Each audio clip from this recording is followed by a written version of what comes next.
Hello বন্ধুরা, IT ইমেক চ্যানেলে তোমাদের আরও একবার স্বাগত।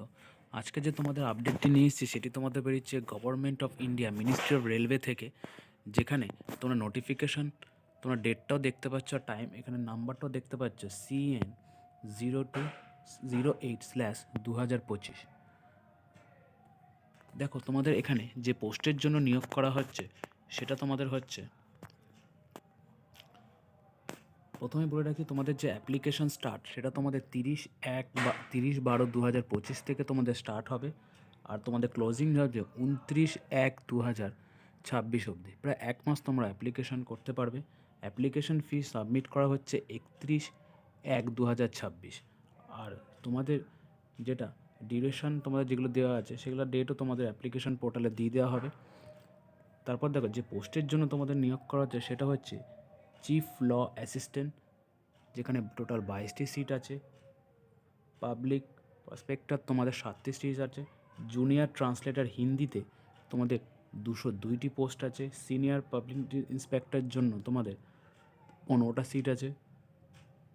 স্টাফ ওয়েলফেয়ার ইন্সপেক্টরের জন্য তোমাদের 24টা সিট আছে। সায়েন্টিফিক অ্যাসিস্ট্যান্ট ট্রেনিং জন্য তোমাদের 2টি সিট আছে, এটা অল ইন্ডিয়া তোমাদের। আর ল্যাব অ্যাসিস্ট্যান্ট গ্রেড 3-র জন্য তোমাদের টোটাল 29টা সিট আছে। আর টোটাল যে ভ্যাকেন্সি তোমাদের এখানে প্রায় 312টি তোমাদের ভ্যাকেন্সি আছে।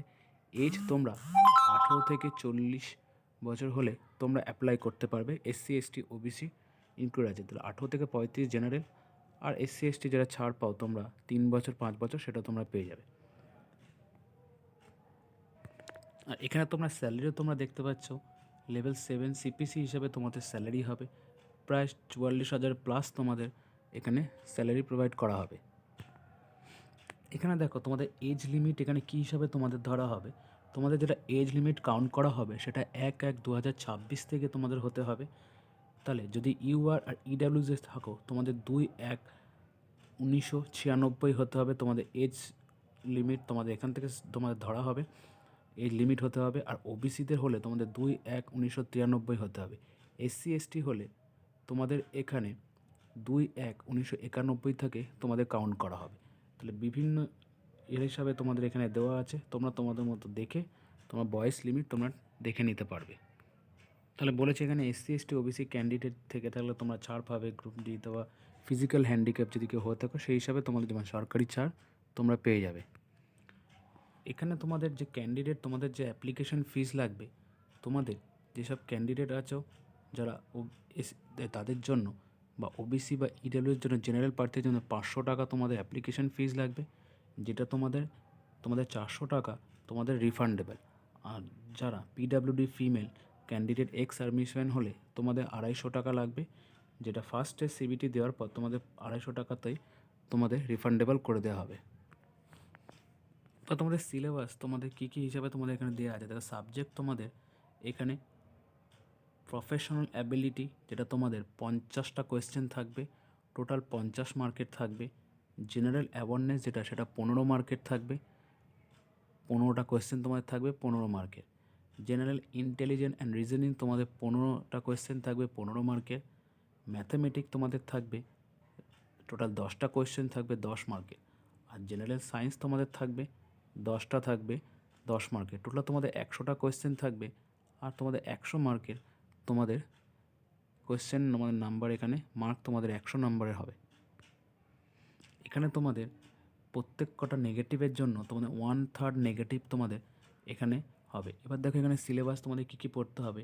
ম্যাথামেটিক্স থেকে তোমরা সকলেই কম বেশি জানো যে তোমাদের কী কী পড়তে হবে, তাও আমি বলে দিচ্ছি। দেখো নাম্বার সিস্টেম, বদমাস, তোমাদের LCM HCM যেগুলো বেসিক তোমাদের থাকে একটা কম্পিটিটিভ এক্সামে, সেটা তোমাদের পড়তে হবে। জেনারেল ইন্টেলিজেন্টও তোমাদের যেগুলো পড়তে হবে দেখো এখানে দেওয়া আছে। এই নোটিফিকেশানটা আমি ডিসক্রিপশন লিঙ্কে দিয়ে দেবো, তোমরা সেখানে ডাউনলোড করে দেখে তোমরা ফর্মটি ফিল আপ করতে পারবে।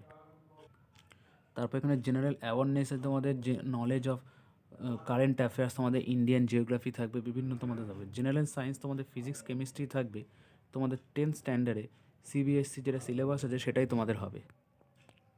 এখানে তোমাদের মিনিমাম পার্সেন্টেজ মার্ক তোমাদের যেটা আছে সেটা তোমাদের UR হলে তোমাদের 40% পেতে হবে EWS আর URদের জন্য।